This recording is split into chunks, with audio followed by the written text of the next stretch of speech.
Hello दोस्तों, मैं गोविंद मालविया आपका आज़ाद आरपीएससी एकेडमी के अंतर्गत स्वागत करता हूँ। आज हम, जैसा कि बोर्ड पर आपको दिखाई पड़ रहा होगा, गाइडेंस प्रोग्राम के बारे में हम चर्चा करने वाले हैं।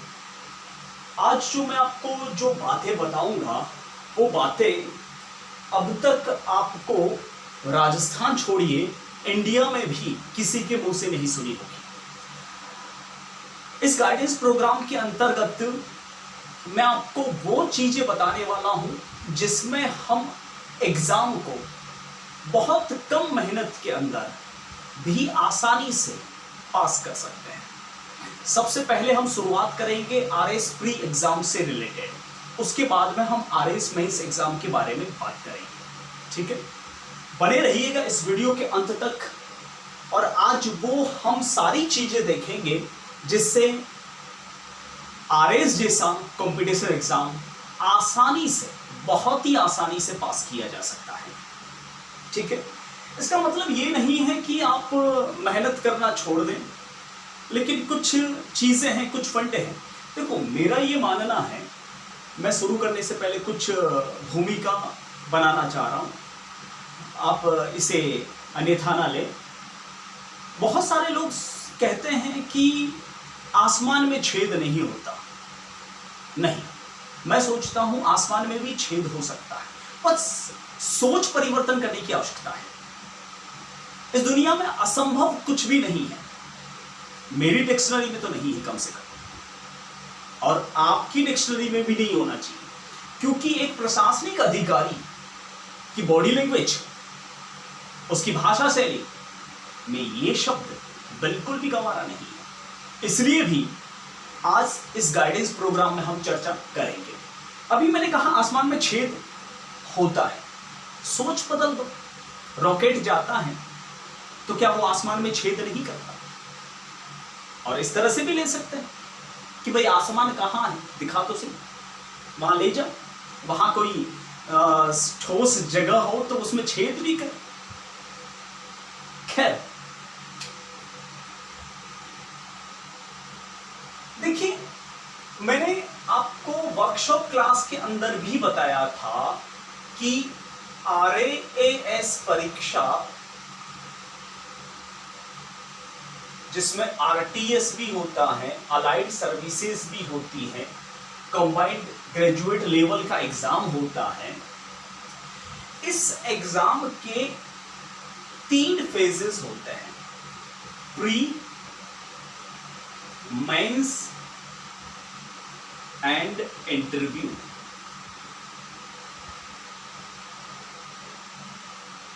प्रिलिमिनरी एग्जाम, मेंस एग्जाम और साक्षात्कार। ठीक है, मैंने कहा था आपको वर्कशॉप क्लास के अंदर कि प्री एग्जाम जो होता है वह सिर्फ क्वालिफाई करना होता है, इसके मार्क्स नहीं जोड़ते। आप मेरी वर्कशॉप क्लास नंबर 2 और 3 देखिएगा, उसमें सारी चर्चा मैंने कर रखी है। अभी मैं आऊंगा इस पॉइंट पे कि कैसे पास की जाती है। आज हम वैसे चर्चा प्री के बारे में ही करेंगे विशेष तौर से। मेंस एग्जाम में मैंने कहा था कि ये रिटन एग्जाम होता है, 800 मार्क्स का होता है। ठीक है, और इसके मार्क्स जो है वह आपकी मेरिट में जुड़ते हैं। इंटरव्यू होता है 100 मार्क्स का। टोटल एग्जाम होता है 900 मार्क्स का, यानी प्री वाले तो मार्क्स जुड़ते ही नहीं, यानी इसको तो सिर्फ आपको पास करना है।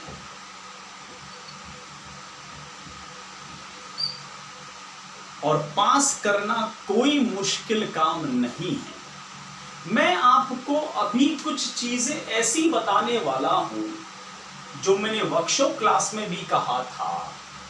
याद कीजिए उस क्लास को, और अगर वो वीडियो नहीं देखा है तो उसको पहले देखिएगा, फिर उसके ऊपर आएंगे तो चलेगा। वैसे यहां से भी देखेंगे तो भी चलेगा। मैंने कहा था वर्कशॉप क्लास के अंदर कि क्वालिफाई एग्जाम है प्री, उसे तो सिर्फ पास करना है, और पास करना कोई मुश्किल काम नहीं है। स्पेशली मैं सोचता हूं कि उस एग्जाम को पास करना कोई मुश्किल काम नहीं है जिसमें नेगेटिव मार्किंग होती हो। बड़ा आसान है उस एग्जाम को पास करना। कैसे? सुनिए। लेकिन ये तो मैंने कहा था वर्कशॉप क्लास के अंदर कि प्री तो मैं वैसे ही पास करवा लूंगा, फंसेंगे मेंस पे, इसलिए मेंस पे फोकस करना जरूरी है। ठीक है, अब कैसे पास करना है देखिए प्री एग्जाम में आपको पता है कि एक पेपर होता है जीके का, जीके, जिसमें हिस्ट्री होता है, ज्योग्राफी होता है, पॉलिटी होता है, इकोनॉमिक्स होता है, करंट जीके होता है, जिसमें आर्ट एंड कल्चर होता है, बहुत सारे सब्जेक्ट होते हैं, मोर देन 8+ सब्जेक्ट। ठीक है,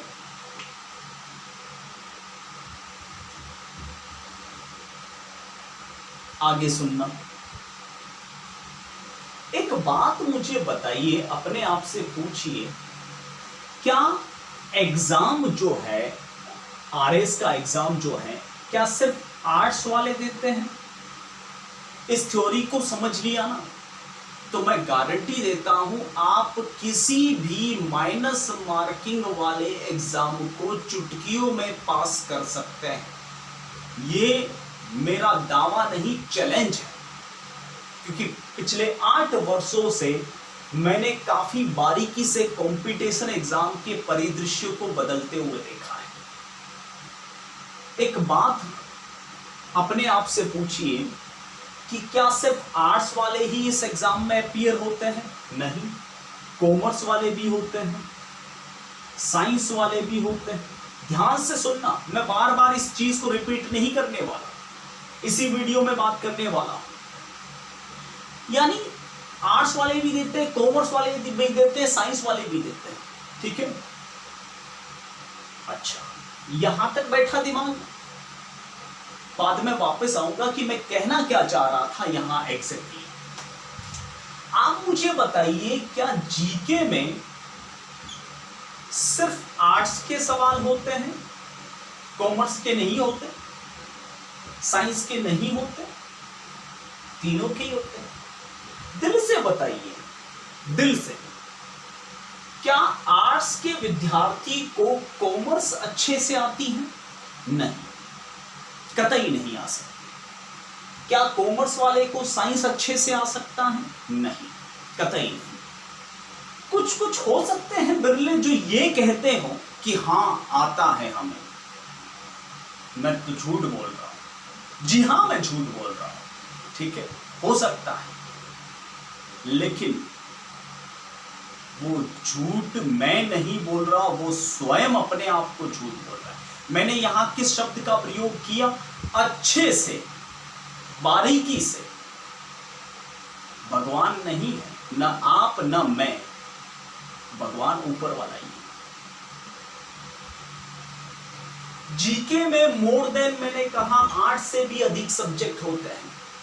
हर किसी की ह्यूमन एरर है।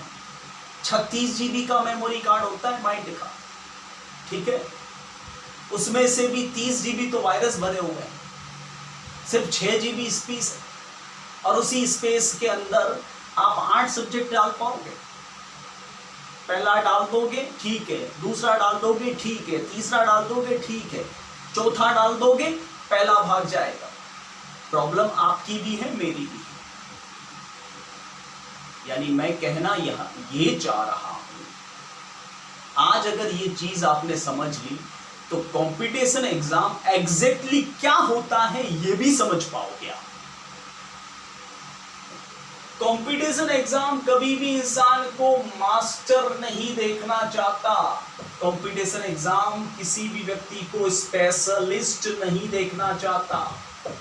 कंपटीशन एग्जाम एक साधारण नौकर ढूंढता है, क्योंकि आप क्या करना चाह रहे हो? नौकरी, ठीक है।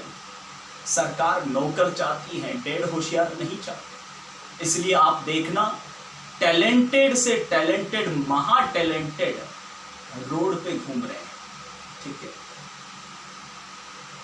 और एकदम लो लेवल वाले भी रोड पे घूम रहे हैं। जो चेक एंड बैलेंस होके चलते हैं वो गवर्नमेंट सर्विस क्रैक कर पाते हैं। ये मैं नहीं, मेरे करीब 8 वर्षों का एक्सपीरियंस कहता है। मैंने अब तक अपनी लाइफ में ऑफलाइन क्लासेस में मोर देन 15 to 20,000 कैंडिडेट पढ़ा दिए, और उन 20,000 कैंडिडेट्स में से मोर देन 2,000 के आसपास गवर्नमेंट एम्प्लॉई हैं, ठीक है। सुनिएगा मैं क्या कहना चाह रहा था। यहाँ जीके में आर्ट्स के भी क्वेश्चंस होते हैं, कॉमर्स के भी होते हैं, साइंस के भी होते हैं। आप जानते हो कि आर्ट्स के विद्यार्थी भी कंपटीशन एग्जाम देते हैं, कॉमर्स वाले भी देते हैं, साइंस वाले भी देते हैं। छोटी सी बारीकी देखना,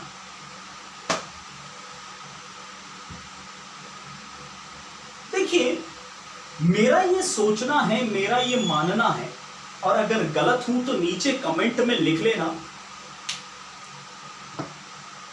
मैं दोबारा चर्चा के लिए नहीं आऊंगा। बताना मुझे, क्या कोई भी कंपटीशन एग्जाम जो ऑब्जेक्टिव होता है, माइनस मार्किंग वाला होता है, क्या उसमें वेरी इजी क्वेश्चंस नहीं होते? होते हैं। मेरे ख्याल से 30% वेरी इजी क्वेश्चंस होते हैं। होते हैं या नहीं होते हैं? बिल्कुल होते हैं, ठीक है। थोड़े से हार्ड, मैं राजस्थान की बात कर रहा हूं, नेशनल लेवल के एग्जाम की बात नहीं कर रहा। थोड़े से हार्ड जो 2-3 महीने की तैयारी में आप क्लियर कर सकते हैं, 30 से 35% होते हैं क्वेश्चंस। होते हैं, बिल्कुल होते हैं। Very very very very very hard 35 to 40% होते हैं, जो यहां से नहीं उधर से बाउंस करके निकलते हैं। क्या इसी पैटर्न का क्वेश्चन पेपर होता है? बिल्कुल होता है। मैंने तो अब तक यही देखे। एक बात बताइए, 30 और 30 या 30 और 35 कितने होते हैं? 65, 60 to 65%।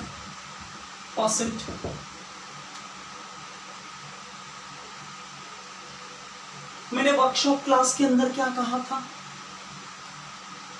कि प्री एग्जाम सिर्फ क्वालिफाई करना है, पास करना है, उसके अंक नहीं जुड़ेंगे, ठीक है। 30% क्वेश्चंस इतने इजी होते हैं कि मैं क्या बताऊं, 5th स्टैंडर्ड का बच्चा भी आराम से अटेम्प्ट कर सकता है, हर कोई बिना पढ़े भी। ये थोड़े से हार्ड होते हैं, ठीक है, जिसको आप 2-3 महीने भी तैयारी कर लो, ऊपर ऊपर से पढ़ लो तो सॉल्व कर सकते हैं। ये जो क्वेश्चंस होते हैं जो सिर के ऊपर बाउंस करते हैं, उनको क्रैक करना, अटेम्प्ट करना बहुत टेढ़ी खीर है। एक बात बताइए, जीके में मेरिट 60, 65 या हद हो गई 75 से ऊपर कब गई? किसी भी कंपटीशन में जीके की मेरिट बात कर रहा हूं मैं, ओनली जीके नहीं जानते तो अपन को क्या करना है?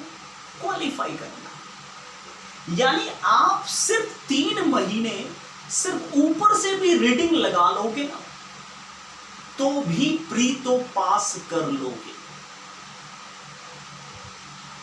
मैं दिल्ली में था, मैंने किसी भी आईएएस की तैयारी करने वाले कैंडिडेट को यह कहते हुए नहीं सुना कि प्री पास नहीं की जा सकती। प्री तो हर कोई पास करता है, फंसता है बंदा मेंस में, क्योंकि वहां ऑब्जेक्टिव क्वेश्चंस नहीं होते, वहां तो आपको सीधे एक क्वेश्चंस के आंसर लिखने होते हैं, ठीक है। तो कोई मुश्किल नहीं है प्री को पास करना। अब ये ऐसा क्यों हुआ उसका भी मैं आपको रीजन बताता हूं। अभी अभी मैंने क्या कहा था, क्या आर्ट्स वाले ही एग्जाम देते हैं? क्या कॉमर्स वाले ही देते हैं? क्या साइंस वाले ही देते हैं? आर्ट्स वाले की साइंस पे पकड़ अच्छे से नहीं हो सकती, अच्छे से बात कर रहा हूं, और कॉमर्स वाले की आर्ट्स में पकड़ अच्छे से नहीं हो सकती। हद हो गई, वो कॉमर्स के अच्छे से सब्जेक्ट जानता है, या साइंस के अच्छे से जानता है, या आर्ट्स के अच्छे से जानता है। ठीक है, तो क्या कोई आरएस अधिकारी बन ही नहीं सकता? सारे तीनों ही स्ट्रीम्स में तो ग्रेजुएशन कर नहीं सकता, तो यहां तो सिर्फ क्वालिफाई करना है। देखो, आप में से कुछ कुछ लोगों ने कंपटीशन एग्जाम दिया होगा, ठीक है, और नहीं दिया तो कोई बात नहीं, आप पुराने ईयर्स के पेपर देख लेना। ठीक है, आप मुझे बताइए कि आपने जो लाइफ में पढ़ाई जितनी कर रखी है उससे आपका सिलेक्शन होगा, या एग्जामिनेशन हॉल में जो लिखोगे, जिस प्रकार से आंसर दोगे, उससे आप सेलेक्ट होंगे? ज्यादा महत्वपूर्ण क्या है? मेरे ख्याल से पढ़ाई करना भी महत्वपूर्ण है, मैं ये नहीं कह रहा हूं पढ़ाई करना महत्वपूर्ण नहीं है, लेकिन पढ़ाई से भी कहीं ना कहीं 5% 10% ज्यादा महत्वपूर्ण क्या है? सावधानी से पेपर अटेम्प्ट करना। ठीक है, वहां आप क्या करते हैं ये मैं बता देता हूं, आप उसको सही या गलत बता देना। जब एग्जामिनेशन हॉल में हम पहुंचते हैं ना, तो बड़े एक्साइटेड हो जाते हैं। बैल बजी एक पेपर आता है आपके पास जिसपे काले काले अक्षर लिखे होते हैं, ठीक है, वाइट कलर का बुकलेट होता है, बैल बजते ही खोलते हैं, पहला पन्ना पलटते हैं, कुछ भी नहीं आ रहा है। दूसरा पन्ना पलटते, कुछ भी नहीं आ रहा है।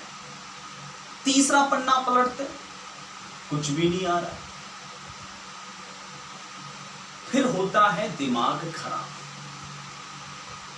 सोचते हैं यार रिजल्ट यहीं पे फिक्स हो गया। फिर चौथे पन्ने पर एक आध क्वेश्चन जबरदस्ती करते हैं, अपन मोड़ी करते हैं। पांचवें छठे पन्ने पर भी ऐसा ही हाल रहता है। सातवें आठवें पर हम जम के सवाल करते हैं। आठवें नौवें पर भी ठीक ठाक रहता है। 10वें 11वें की हालत वही रहती है जो पहले दूसरे की रहती है। किसी किसी के पहले दूसरे तीसरे पर अच्छे से सवाल करते हैं, तो पांचवें छठे पर कुछ भी नहीं आता। ऐसा हुआ था, बिल्कुल हुआ था। आपको पता होगा कि नकल से बचाने के लिए examination board RPSC ABCD series जारी करती है। आपकी अगर A सीरीज है तो आपके पीछे वाले की B है, और उसके पीछे वाले की C है, ठीक है, उसके पीछे वाले की D है, ताकि कोई इशारा ना कर सके कि इसका क्या है। क्यों? क्योंकि जो A सीरीज वाले के मान लो कि पहला सवाल है ना, वो B वाले के 21वां है, D वाले के 41वां है, ऐसे अलग कर रखे। यानी आप पहला पूछोगे तो अगले वाला बताएगा आपको 21वें का आंसर, क्योंकि उसके 21वां पहला है। Getting my point?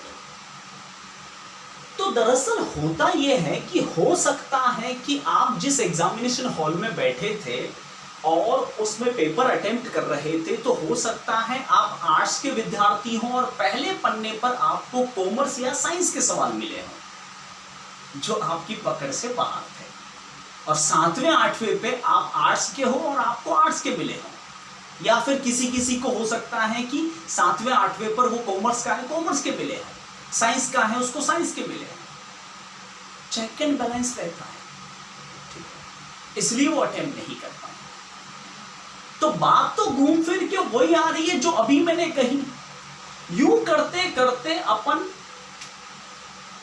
Very easy and hard questions कर लेते हैं आसानी से, क्योंकि ये तो आपके सब्जेक्ट के सवाल है ना। मान लो वेरी इजी आपको कौन से लगेंगे? जो आप बचपन से पढ़ते आ रहे हो, ठीक है, इसलिए तो वेरी इजी है, क्योंकि शुरू से आपने 8वीं 10वीं 12वीं तक पढ़ा है उसको। और हार्ड, थोड़े से हार्ड जिसको हाल ही में आपने पढ़ा है, लाइक करंट जीके हो गया, या कुछ सब्जेक्ट में आपकी रुचि थी आपने पढ़ लिया, वेरी हार्ड कौन से क्वेश्चंस हुए? या तो वो घुमाए हुए सवाल हैं, भले आपके सब्जेक्ट के ही हो, या फिर हो सकता है कि वो सब्जेक्ट आपको बहुत बुरा लगता है, जैसे मुझे मैथ्स बिल्कुल भी नहीं आती, सीरियसली बता रहा हूं, तो डेफिनेटली वो मेरे लिए वेरी हार्ड हो। तो यूं करते करते जब आप एग्जामिनेशन हॉल में पूरा पेपर जब करते हैं तो लास्ट तक आप 60 या 65 एग्जैक्ट करेक्ट कर लेते हो, ठीक है। फिर इधर उधर देखते हो, पड़ोसी को देखा, यार उसकी ओएमआर कितनी भरी हुई है, ठीक है। फिर देखते हो यार, काउंट करते हैं, क्योंकि अभी तो आधा पौन घंटा बचा है। फिर 60-65 एग्जैक्ट आते हैं। फिर दिमाग में आता है यार मेरिट 70-80 गई तो क्या होगा। पड़ोसी की ओएमआर देख के या फिर अपनी खुद की मेरिट डिसाइड करके, वो मेरिट आपकी है आरपीएससी की घोषित की हुई है, आप ही ने निर्धारित की ना अभी। फिर वापस बचे हुए टाइम में बुकलेट पलटते हो, ठीक है, और पहले पन्ने पर एक जबरदस्ती सवाल करते हो, दूसरे पन्ने पर भी 1-2 करते हो, यूं करते करते उस बचे हुए टाइम में 10-12 एक्स्ट्रा करते हो, अपना टांका बढ़ाते हो 70-72। फिर एग्जाम कंप्लीट, फिर मुंह पे हल्की सी स्माइल, हल्की सी उदासी, बाहर आते हैं। हो भी सकता है, नहीं भी हो सकता। एक बात बताइए फेयरली, जब आप एग्जामिनेशन हॉल में गए थे, आपने पहला पन्ना पलटा, उस पहले पन्ने पर आपको कुछ भी नहीं आ रहा था, तो आधे पौन घंटे जो बाद में बचा, उस समय आपके अंदर कोई सरस्वती माता विराजमान हो गई थी जो आ जाएगा आंसर। इसका मतलब आप रैंडमली शॉर्ट आंसर देने वाले हो, जिसको मेरी लोकल भाषा में कहता हूं भाटा मार जवाब। और भाटा जब दीवार पे मारते तो दीवार से टकरा के अपने सिर को ही लगता है, उसे कहते हैं डेढ़ होशियार। अभी कहा था सरकार को नौकरी करवानी है, नौकर चाहिए, डेढ़ होशियार नहीं चाहिए। प्री पास करना टेक्निक्स का काम है, ठीक है। प्री पास करना दिमागी खेल है, मेहनत का खेल नहीं है मेरे विचार में। अब आप क्या सोचते हो, आपके विद्वानों ने क्या बता रखा है, मुझे नहीं पता, लेकिन मैंने जो बताया उस चीज से लगभग 2000 आरएस प्री पास कर चुके हैं अब तक, और हर साल करते हैं, कोई दिक्कत नहीं, कोई मेहनत नहीं। मैं इसमें जरूर ध्यान देने योग्य बात होती है। चलिए आज इस फॉर्मूले पर इतना ही। फॉर्मूलों का पिटारा मेरे पास में बहुत सारा है। धीरे धीरे गाइडेंस प्रोग्राम में अगले वीक मैं आपसे मिलूंगा एक और फॉर्मूले के साथ। उस फॉर्मूले में तो मैं यहां तक बता दूंगा आपको कि जो आप सोचोगे उसी लैंग्वेज में, उसी तरीके से वैसा का वैसा सवाल आपको टपका हुआ मिलेगा आरपीएससी में, ये मेरी गारंटी है। लैंग्वेज तक चेंज नहीं होगी, क्योंकि स्टार्ट में मैंने क्या कहा था वीडियो में कि पत्थर उछालो आसमान में छेद होता है, सोच बदलने की जरूरत है, ठीक है। उसके बाद में हम गाइडेंस प्रोग्राम में और भी चर्चाएं करेंगे कि क्वेश्चंस का स्टाइल क्या रहता है, किस तरह के क्वेश्चंस रहते हैं, लेकिन यहाँ पर हमने कुछ टेक्नोलॉजिकल, मतलब मेरे कहने का मतलब छोटी छोटी, वो कहते हैं ना कि बगल में छोरा गांव में ढिंडोरा, वो वाली बात। गलती पढ़ाई में नहीं है, गलती हमारी मेहनत की नहीं है, गलती हम जैसे कोच की नहीं है, गलती है हमारे एक स्ट्रैटेजी की, प्लान की। पढ़ाई पढ़ाई पढ़ाई पढ़ाई पढ़ाई, सारे दिन पढ़ाई पढ़ाई करने वालों को मैंने आरएस आईएएस बनते नहीं देखा है। थोड़ा सा चिल भी रहा करो, चेहरे पे स्माइल भी लाया करो, खूब खेलो, खूब हंसो, और समय पर पढ़ाई भी करो, सब चीजों की आवश्यकता होती है। लेकिन सिर्फ आरएस का एक भूत अपने अंदर पैदा कर लेना, वही सबसे ज्यादा असफलता का कारण बनता है। इसी विचार के साथ आपसे विदा लेता हूं, मिलता हूं अगले हफ्ते गाइडेंस प्रोग्राम के साथ, और उसमें तो मैं पूरे पेपर की एज इट इज बजा के रख दूंगा, ठीक है। देखिएगा। फिलहाल के लिए थैंक यू, बाय, जय हिंद।